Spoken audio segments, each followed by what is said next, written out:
Summit, Kidz friends. Hey! We were just doing our GodTimes Day 3 today, and just like riding your bike can be hard and scary, so is forgiveness. So that's why it takes practice. True. Hey, Dad, when was the time you had to forgive someone? When did I? Oh, there was this time. I'm going to tell you the truth, kids.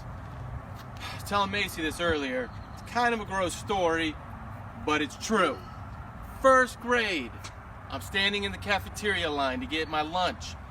A boy behind me, all of a sudden, he throws up on my arm. I'm like, ah!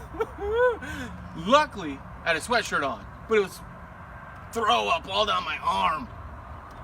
It was gross. How many of y'all been thrown up on? Yep, it's gross. You don't want it if you ain't had it. Ew. I went home. I told my mom, I'm not going around that boy again. He's gross. He's so gross. So for the next couple days, I didn't even want to go near him or talk to him. But guess what? God was telling me, Ryan, it was an accident. He didn't mean to throw up on you. Sometimes accidents happen, and he even apologized. So I was thinking, oh, he's so right, God. All right, I'm going to forgive this boy. I'm going to be friends with him. He didn't mean to. So I forgave him. Because, guess what? Everybody makes mistakes. Everybody has accidents. And so I forgave him. And guess what, Dad? Guess what happens, Maci? When you forgive, the more you do it, the more it becomes easier. It's just like taking practice. It becomes easier every time. Just what I said. Just what Maci said. You're right. So don't forget, kids.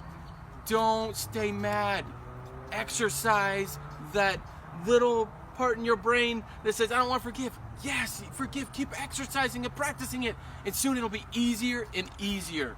All right? We miss you. We can't wait till we're back together at the church.